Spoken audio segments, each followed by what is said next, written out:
ఒక వ్యక్తి తీసుకున్న అప్పుపై 3 సంవత్సరాల్లో వచ్చే బారు వడ్డీ 1200 రూపాయలు. అదే సొమ్ముపై 2 సంవత్సరాల్లో వచ్చే చక్రవడ్డీ 820 రూపాయలు. అయినా వడ్డీ రేటు ఎంత? సింపుల్ ఇంట్రెస్ట్ 3 years కి ఎంత? 1200. అంటే ఫస్ట్ ఇయర్ కి 400, సెకండ్ ఇయర్ కి 400 అండ్ థర్డ్ ఇయర్ కి కూడా 400. అదే కాంపౌండ్ ఇంట్రెస్ట్ అయితే సింపుల్ ఇంట్రెస్ట్ అయినా కాంపౌండ్ ఇంట్రెస్ట్ అయినా ఫస్ట్ ఇయర్ కి సేమ్ ఉంటుంది.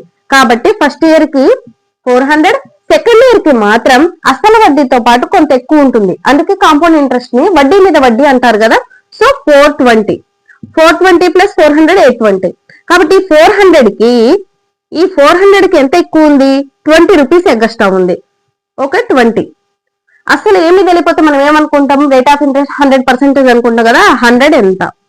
21 sir 20 sir 21 sir 25 sir. So 5%. ఈ ట్రిక్ ను ఉపయోగించి క్వశ్చన్ కి ఆన్సర్ చేయండి. ఇలాంటి ట్రిక్స్ తో కూడిన వీడియో కోసం నా ఛానల్ ఫాలో అవ్వండి.